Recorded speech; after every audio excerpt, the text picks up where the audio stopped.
This video is going to cover section 12.3, and we're going to look at the central nervous system in a little bit more detail. So as we mentioned before, the central nervous system, it's composed of the spinal cord and the brain. And the brain, it controls breathing, heart rate, body temperature, blood pressure, emotions, reasoning, memory, and creativity. And the spinal cord is a means of communication between the brain and the peripheral nerves that leave the spinal cord. So the brain and spinal cord, they're wrapped in protective membranes called meninges, and there are three of them. Don't need to know what they're called, but just note that there are three membranes that cover the brain and the spinal cord. And the spaces between the meninges, they're filled with cerebral spinal fluid, which cushions and protects the central nervous system. The fluid is produced and stored in the brain's ventricles, and these are hollow cavities within the brain itself and the spinal cord's central canal. So if fluid accumulates in the brain, does not properly drain, then you get a buildup of pressure, which can push the brain against the skull, causing brain damage. So there are a number of conditions that can cause that, but they need to. It's critical that those those issues be dealt with if it occurs. So here's the organization once again of the nervous system itself. So we have the central nervous system with the brain and spinal cord, and then we have the peripheral nervous system, which the components of which we've looked at a little bit before as well. So with the spinal cord, the structure of it, you can see here kind of how it's arranged with the vertebrae, and the vertebrae, they make up the spine, and then you have that hollow cavity within the vertebrae where the spinal cord runs down. And so the spinal nerves then they project out from the cord, and the nerves then exit between the vertebrae in the vertebral column, or the spine itself, I guess you might say. And so we have the fluid-filled intervertebral discs. These cushion and separate the vertebrae. The central canal, it contains the cerebrospinal fluid, and the spine itself has a gray matter, which is centrally located, and it has this kind of a distinctive H kind of a shape to it. And this contains parts of the sensory neurons, the motor neurons, and the interneurons. So from there, we have the dorsal root. These contain sensory fibers entering the gray matter, and then we have the ventral root, and these contain the motor fibers which exit the gray matter. And so the spinal nerves then are part of the peripheral nervous system, right? So as soon as you get into the peripheral nerves, then you get into the spinal nerves, then you're talking about the peripheral nervous system now. So here's a cross-section of the spinal cord, as in a microscopic view of a cross-section. And we have white matter, which surrounds the gray matter in that typical H kind of a pattern shape. And it contains the ascending tracts, which take information to the brain, and you have the descending tracts, which take information from the brain. And these tracts, they cross each other after entering and exiting the central nervous system. So you get this crossover whereby the left side of the brain actually controls the right side of the body, and the right side of the brain controls the left side of the body. So the functions of the spinal cord, it sends sensory information to the brain and receives motor input from the brain and carries out reflex actions. For example, sensation. When someone touches your hand, sensory receptors, they generate nerve impulses that pass through sensory fibers to the spinal cord and then up the ascending tracts to the brain. And then voluntary movement then, when you move your limbs, motor impulses from the brain, they pass down the descending tracts to the spinal cord and then out to our muscles through the motor fibers. So anytime you come across the word motor, you know that has to do with movement. So that brings us to the brain then. It has four major parts. We have the cerebrum, which is comprised of the two lateral ventricles. We have the diencephalon, which is the third ventricle, the cerebellum, which is referred to as the fourth ventricle, and then also the brainstem, which also is considered part of the fourth ventricle. So we'll look at each of these in a little bit more detail, and you can see the diagram here as to where those are all located. So we'll first look at the cerebrum, which is labeled there, which is quite a large portion of the brain, and it communicates with and it coordinates the activities of other parts of the brain. So the cerebrum, it has two halves, and they communicate with each other via what's referred to as the corpus callosum, which is a bridge of nerve tracts which allows the right and the left hemispheres to communicate with each other. The cerebral cortex is a thin outer layer of gray matter that covers the cerebral hemispheres, and then you have grooves within the cerebrum that the grooves are called the sulci, and they divide the hemispheres into four lobes. Namely the frontal, the parietal, the occipital, and the temporal lobes.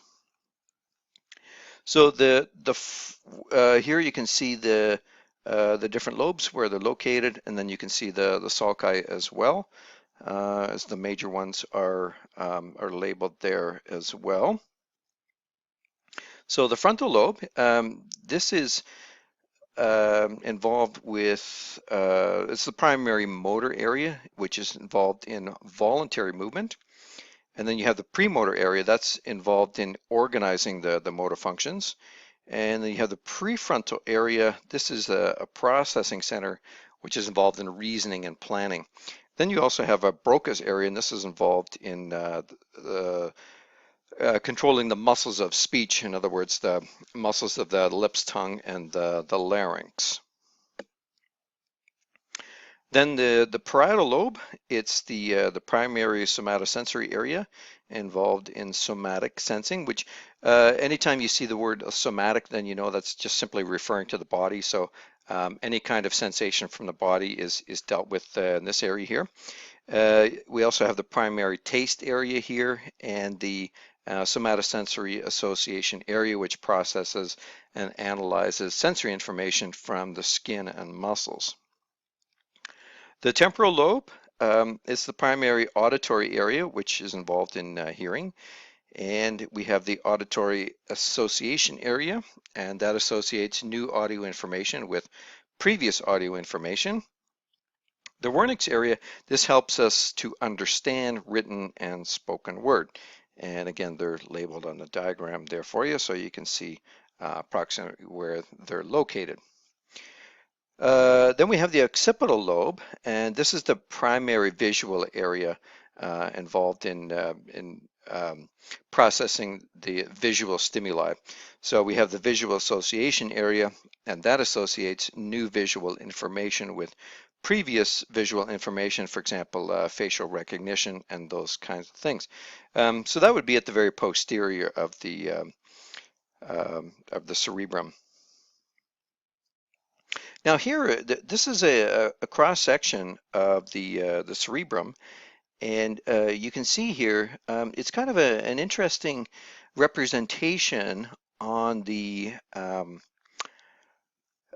primary motor area and the primary somatosensory area, where the different areas are that control most of the muscles to these various areas, as well as the process the sensory information from these areas. And it's kind of an interesting representation. You can see, you know, approximately where those get processed in the cerebrum. So we have the central white matter. Most of the cerebrum beneath the cerebral cortex is composed of white matter, and tracts within the cerebrum, they take information between the different sensory motor and association areas.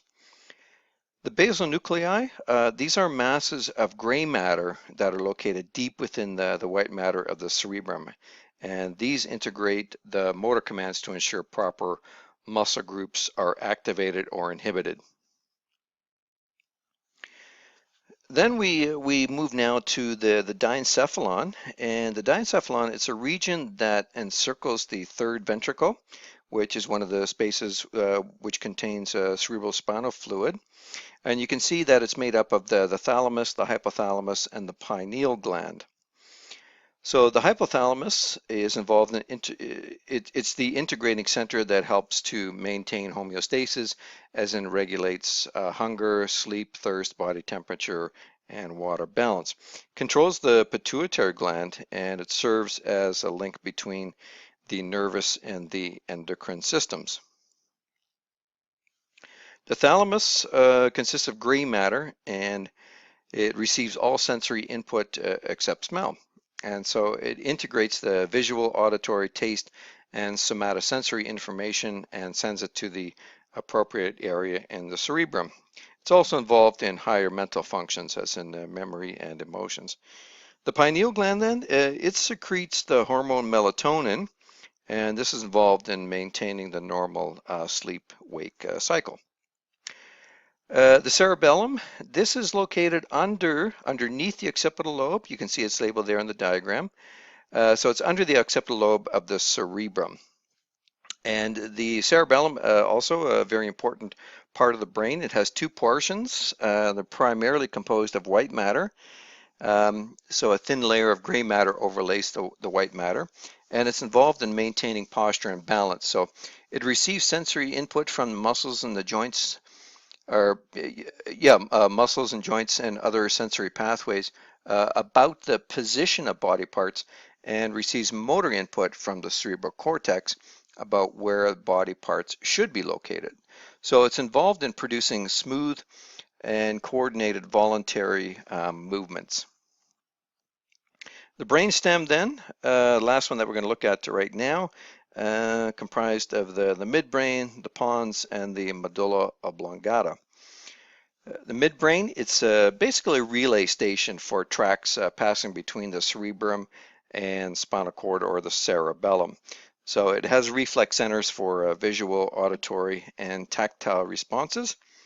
The pons, it contains bundles of axons that travel between the cerebellum and the rest of the central nervous system. And this area, it functions with the medulla in order to regulate breathing rate. So the medulla then regulates heartbeat, breathing, and blood pressure, and contains reflex centers for vomiting, coughing, sneezing, hiccuping, and swallowing. And then lastly, we have the reticular activating system, and this is it's not as it doesn't really have a specific area, but it's kind of diffuse within the brainstem itself, and it's really a relay center that's involved in alertness. And it's also involved in filtering out unnecessary sensory stimuli. And so then things that we become used to in our surroundings, we tend to ignore them, and it's the reticular activating system which filters out those things that we're already familiar with. So that covers the main parts of the central nervous system that we're going to look at.